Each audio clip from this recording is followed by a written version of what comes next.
In this video, we want to discuss the proof technique, proof by contrapositive. So let's suppose P and Q are logical statements, and let's recall the following definition. If we have an implication, P implies Q, a conditional statement, the statement Q implies P is called the converse of P implies Q. The statement not P implies not Q is called the inverse of P implies Q. And the statement not Q implies not P is called the contrapositive of P implies Q. So it's important to be able to recognize that if you have an implication P implies Q, there are these three related statements, the converse, the inverse, and the contrapositive. And it's especially important to remember this theorem. If we have a logical statement, P implies Q, the statement and the contrapositive are logically equivalent. The converse and the inverse are logically equivalent. However, the statement and its converse have no logical relation. And the negation of the statement and the inverse of the statement also have no logical relation. Here we want to focus on the relationship between the statement P implies Q and its contrapositive, not Q implies not P. As we saw in the theorem, these statements are logically equivalent. We can easily verify that by looking at their truth tables. Here's the truth table for P implies Q, and here's the truth table for the contrapositive, not Q implies not P. You can see by inspecting the truth tables that P implies Q and not Q implies not P are true or false exactly under the same conditions. So the same input of truth values for P and Q give exactly the same output of truth values for P implies Q as it does for not Q implies not P. So these are logically equivalent statements. The fact that P implies Q and its contrapositive, not Q implies not P, are logically equivalent gives us an important method we should always consider when asked to prove P implies Q. If we're having trouble getting started proving P implies Q, we can try to prove the contrapositive, not Q implies not P, instead. Let's look at an example of this. Let's consider the statement, if n and m are natural numbers, and n times m is even, then either n is even or m is even. Now, if you try to prove the statement directly, you might not get very far. So a direct proof of this would assume that n and m are natural numbers, and assume that n times m is even. If n times m is even, then we know there exists a natural number, k, let's say, so that n times m is equal to 2 times k. But that by itself doesn't really tell us that n or m is even. Now you could proceed here and look at different cases. Maybe n is even and m is odd, maybe n is odd and m is even, maybe they're both odd. But a more efficient way of doing that would be to just look at the contrapositive and to prove the statement by contrapositive. Alright, so maybe we'll have better luck if we try to prove the contrapositive. However, in order to do that, first we have to be able to write the contrapositive. So let's take a stab at writing the contrapositive. Here's the original statement.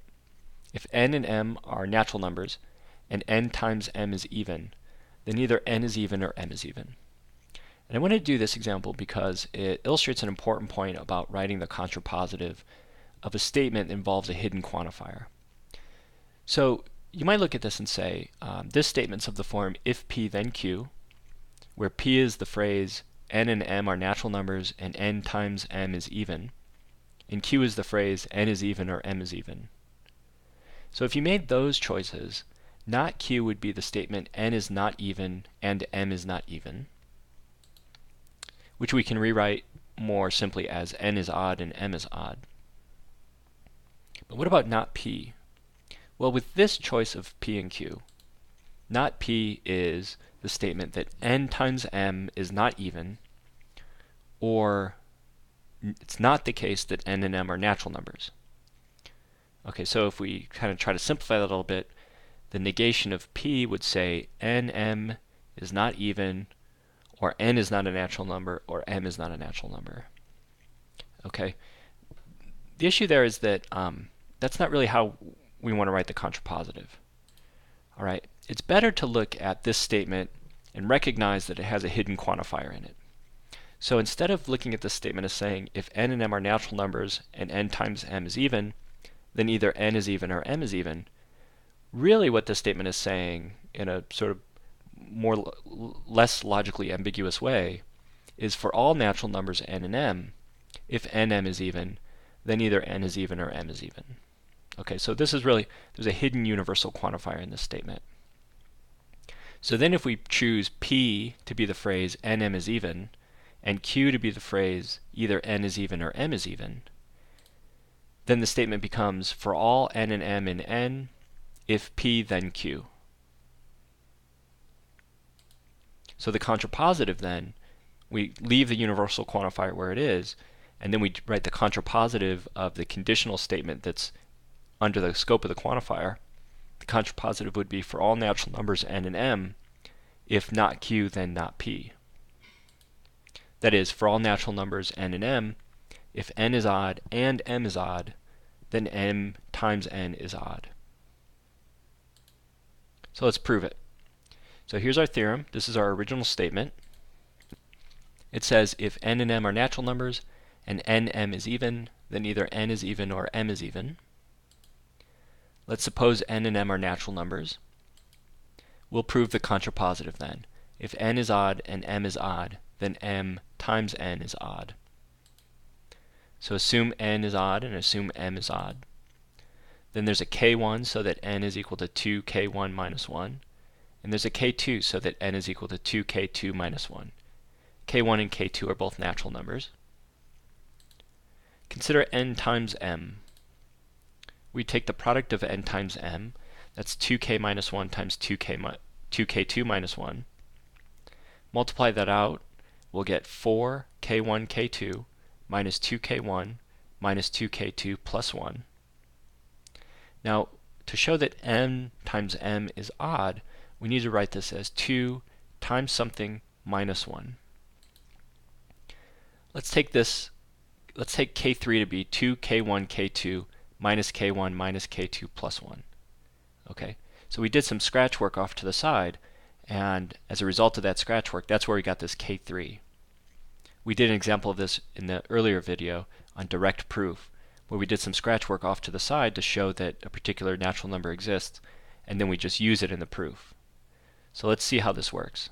Let's let k3 be defined as such. We claim that k3 is a natural number, and this product, n times m, is equal to 2k3 minus 1. So first of all, the 2k3 minus 1 bit is pretty easy. 2 times k3 minus 1 is 2 times the quantity 2k1 k2 minus k1 minus k2 plus 1, all of that minus 1. And you can see if you stare at this long enough that you'll get, by multiplying through and combining the plus 2 and the minus 1, that you'll indeed get 4k1 k2 minus 2k1 minus 2k2 plus 1, which is n times m. So if k3 is a natural number, then k3 is a witness to the fact that n times m is odd. But first we have to show that k3 is actually a natural number, so we want to show that it's positive. So we claim that if k1 and k2 are natural numbers, then 2k1 k2 plus 1 is greater than the sum of k1 and k2.